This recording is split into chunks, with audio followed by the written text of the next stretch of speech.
ऋण झुन रे भ्रमरा, सांडी तू अवगुण रे भ्रमरा.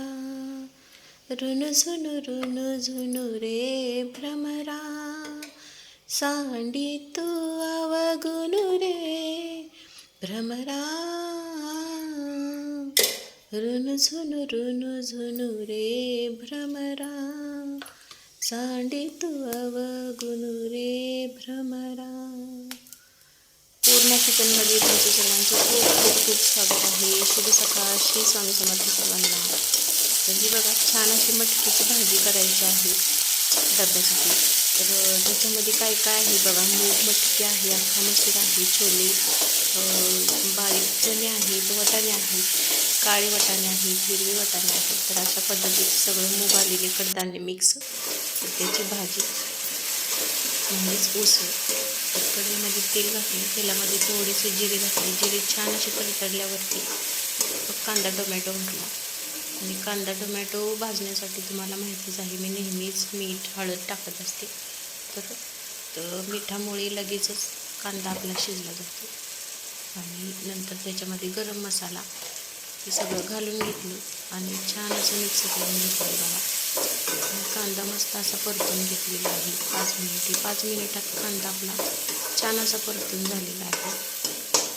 आणि नंतर मग जो त्या बारीक केलेला आहे ज्या भांड्यामध्ये, तो कांदा अजूनही होता तर तोही घालून घेतला. वेस्ट घालवायचं नाही आहे आपल्याला काही. आणि मग इकडे कांदा भाजीपर्यंत कोथिंबीर बारीक चिरून घेतली बघा. तर सकाळी सकाळी डब्याची घाई असते आणि डब्याला काय करायचं रोज यशसाठी. तर कधीतरी पिठलं असतं, कधीतरी मेथीची भाजी, कधी बटाटा, कधी डाळ. अशा पद्धतीचं काही ना काहीतरी रोजचं एक प्रश्न असतो की डब्याला काय करायचं. तर आता मटकीची भाजी आपण बनवणार आहोत. छान असा आपला कांदा भाजलेला आहे मस्त. आणि सकाळी सकाळी अभंगापासून सुरुवात. तर स्वयंपाक करतानाही अभंग असतातच माझी चालू. अभंग म्हणा, काही पिक्चरची गाणी, काही असतं, आपली सवय आहे. आणि सगळं मटकी मोड आलेले कडधान्य सगळे छान असे स्वच्छ धुवून घेतलेले आहेत.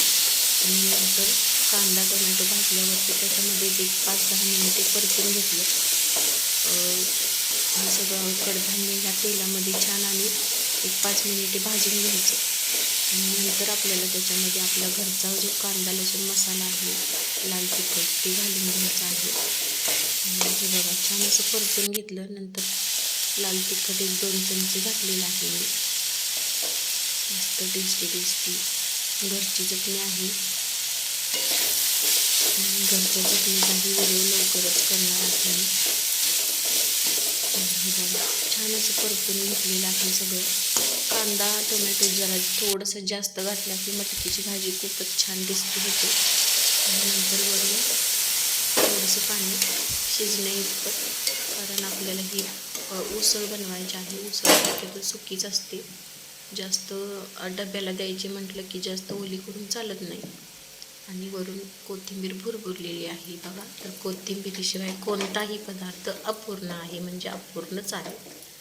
आणि छान असं मिक्स करून घेतलं. त्याच्यामध्ये झाकण लावून एक 10 मिनिटात आपली उसळ तयार आहे. सकाळची घाई असते, पण मला सवय झालेली आहे फास्ट करायची जेवण. आणि होतं पटकन, काही जास्त वेळ लागत नाही. बघा, मस्त अशा वाफा यायला लागल्या. तर मोड आलेली कडधान्याची उसळ कुणाकुणाला आवडते नक्की कमेंटमध्ये सांगा. व्हिडिओ स्किप न करता पहा. लाईक शेअर सबस्क्राईब करा.